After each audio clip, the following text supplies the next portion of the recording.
قضا به راګرځي په ترتیب سره د سحر مونځ بیا د ماسپښین بیا د مازدیګر بیا د ماښام بیا د ماخوستن په دې طریقه باندې داسې هم کولی شي چې لومبی د سحر مونځونه ټول قضا راوګرځي بیا د ماسپښین بیا د مازدیګر او داسې هم کولی شي چې یو راګرځي ماسپښین هم سحر هم ماسپښین هم مازدیګر هم ماښام هم داسې نیت په څنګه کې چې ډېر شي مونځونه دنه قضا شوي دي نو دی به داسې ووایي چیرې په هغې قضا شوو مونځونو کې د سحر قضا لومبی مونځ کوم دا رنګې دویم مونځ کوم دریم مونځ کوم بس داسې دی یادوي چې په قضا شوو مونځونو کې یو مونځ کوم خو دا تعداد پکې نه یاد لومبی دویم دریم هم څه خبره نشته خو په قضا شوو مونځونو کې د سحر مونځ کوم د ماسپښین کوم د مازدیګر کوم د ماښام کوم داسې بس دغه نیت دی سفر کې سفرانه مونځ چې دی نو هغه د 4 رکعاتو په ځای باندې 2 رکعاته دي نبی علیه الصلاة والسلام فرمایي کم انسان بغیر د عذر نه مونځ پرېښود قضای کو الله تبارک وتعالی د دې انسان نوم د جهنم په دروازه ولیکي دویم روایت کې راځي من ترک الصلاة متعمدا فقد کفر چا چې قصدن مونځ پرېښود د کفر وکړو دیو جنه بعضې علما فرمایي چې چا قصدن مونځ پرېښود دی به ایمان دوباره راوړي او نکاح به هم تازه کوي خو اکثر علما او زمون احناف زمون مذهب باندې د روایت مطلب دا دی چې د کافر نه دی خود د قصدن چې مونږ پرې خود د کار د کافر وکړو یعنی دا د مسلمان شان نه دی چې دی بغیر د عذره مونږ پرې دی نو د فرض مونږ معافي نشته دی فرض په معنا لازم سره دا لازمي د دې معافي انسان ته نه کیږي یو سړی در پاسې د منځونه قضا کړي دي او الله تبارک وتعالى ته توبه وستا وای جړل فریاد وکړو د تهجد په ټیم کې فریاد وکړو وای جړل نو آیا د تر منځونه معاف شو نه منځونه ورته معاف نه شو د دې به قضا راګرځي الله ته به توبه د کمی خبرې وباسي توبه به د دې خبرې وباسي چې الله دا منځ می په ټیم باندې کړي نه د دې راته معافي وکړي نور منځ معاف کیږي فرض نه دا به ضرور د قضا راګرځي نو قصدن منځ پر خودل خو ډیره لویه ګناه ده خو بیا انسان دی عاجز دی بعضې اوقاتو کې انسان بیمار وي یا پې بیهوشي راشي یا وده شي دومره څه مسله دته جوړه شي چې هغه منځ ترې نه پاتې شي نو حدیث مبارک کې راځي بخاري شریف حدیث مبارک دی وایي من نسیه صلاته او نام عنها نو فکفارتها ان یصلیها اذا ذکرها او کما قال علیه الصلاة والسلام نبی علیه الصلاة والسلام فرمایي یو سړی دی د هغه نه مونځ زیر شو یا اوده شو پوه نه شو بس اوده پاتې شو نو فکفارتها ان یصلیها اذا ذکرها نبی علیه الصلاة والسلام فرمایي د دې کفاره دا ده چې کله دته دا مونځ رایاد شو چې دی دا مونځ وکړي د دې کفاره دا ده نو د مونځ کفاره د مونځ قضا شته دی فرض مونځ هسې نه معاف کیږي خاصو مونځونه به د قضا راګرځي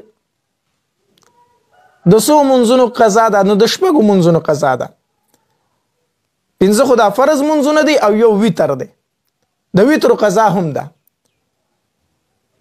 نو د شپږو منځونو قضا به انسان راګرځي چې کله د قضا شوي منځونه راګرځي د سنتو قضا نشته دی د فرض قضا ده او د ماخوستن مانځه کې چې کم ویتر دي 3 رکعاته د دې قضا ده نو د دې به انسان قضا راګرځي باقي قضا په کم ټایم کې ده په کم ټایم کې کیږي په کم ټایم کې نه کیږي نو قضا شوی مونځ په هر ټایم کې کیږي سوا د 3 وختونو نه د نور راختو په ټایم کې او د نور د پریوتو په ټایم کې او چې کله نور بالکل د اسمان په منځ باندې ودرېږي دا 3 مکروه اوقات دي په دې کې قضا شوی مونځ نه کیږي د دې نه ما سوا هر ټایم کې قضا مونځ ادا کیږي د قضا مونځ نیت د قضا مونځ نیت بس دغه نیت دی چې دی به دا وایي چې د مثال په طور د سحر مونځ ته قضا شوی دی دی به وایي چې د سحر قضا مونځ ادا کوم څنګه به یې کوي څنګه چې عام ادا مونځ خلک کوي کو 4 رکعاته هغه به 4 رکعاته کوي کو 2 رکعاته هغه به 2 رکعاته کوي او کو 3 رکعاته هغه به 3 رکعاته کوي څنګه چې ادا مونځ دی دک رنګ دی به قضا کوي. خو د یو انسان نه ډېر مونځونه قضا شوي دي نو د هغې قضا به څنګه راګرځئ؟ نو د هغې طریقه دا ده چې دی به خپله تخمینه اندازه به دی واخلي. مثال په طور د 30 کاله عمر دی نو دی به وګوري چې په دې 30 کالو کې به زما نه 100 کاله مونځونه قضا شوي، ځان له به یو غالبه اندازه ولګوي. نو دی دا وایي چې په دې 30 کالو کې زما نه 15 کاله مونځونه قضا شوي دي. اول خو به خپل وخت د بلوغ معلوم کړي. مثال په طور دی په 12 کال باندې بالغ شوی دی او عمر 30 کاله دی نو دی به د 12 کالو نه په دې خوا اندازه واخلي چې زه بالغ شوم د هغې نه په دې خوا زما نه به څومره مونځونه قضا شوي. نو د اندازه واخیسته چې زما نه به کم از کم 15 کاله مونځونه قضا شوي. نو خیر دی یو میاشت دوی په دې سیوا ولګئ، زیات دې ولګئ او بیا دې د دې مونځونو قضا شروع کړي او په ترتیب سره دې قضا راګرځئ. د ورځې به 6 مونځونه حساب کړي د ویترو سره او قضا به راګرځئ په ترتیب سره، د سحر مونځ، بیا د ماسپښین، بیا د مازدیګر، بیا د ماښام، بیا د ماخوستن په دې طریقه باندې. داسې هم کولی شي چې لومبې د سحر مونځونو ټول قضا راوګرځئ، بیا د ماسپښین، بیا د مازدیګر، او داسې هم کولی شي چې یو راګرځئ، ماسپښین هم، سحر هم، ماسپښین هم، مازدیګر هم، ماښام هم. داسې نیت په څنګه که چې ډېر شي مونځونه دنه قضا شوي دي نو دی به داسې ووایي چې یاره په هغې قضا شوو مونځونو کې د سحر قضا لومبی مونځ کوم، دا رنګې دویم مونځ کوم، دریم مونځ کوم، بس داسې دی یادوي چې په قضا شوو مونځونو کې یو مونځ کوم، خو دا تعداد پکې نه یاد لومبی دویم دریم هم څه خبره نشته، خو په قضا شوو مونځونو کې د سحر مونځ کوم، د ماسپښین کوم، د مازدیګر کوم، د ماښام کوم، داسې بس دغه نیت دی. په یو وخت کې ډېر مونځونه هم قضا راګرځولی شي او په ورځ کې یو هم راګرځولی شي. خو لنډه اسانه طریقه دا ده چې دی د هر مونځ سره یو مونځ قضا راګرځوي. چې کله دی د سهار مونځ کوي نو یو دی ورسره قضا راوګرځوي، ماسپښین مونځ کوي یو دی ورسره قضا د ماسپښین راوګرځوي، د مازدیګر مونځ کوي یو دی ورسره د مازدیګر قضا راوګرځوي. په دې طریقه باندې یو مونځ سره دی یو قضا راګرځوي. بعضې خلک قضا شوي مونځونه پې ډېر شوي او دی چې راشي نفل کوي. بیا د نفلو نه بهتر دا ده چې ته په دغه ټیم کې قضا مونځ وکړې. نفل خو زیاتي شی دی، که ودې کړه ثواب برته میلاو شي، که ودې نه کړه ګناه یې نشته. خو دا قضا شوی مونځ ستا په ذمه دی، که ودې نه کړو ګناهګار یې.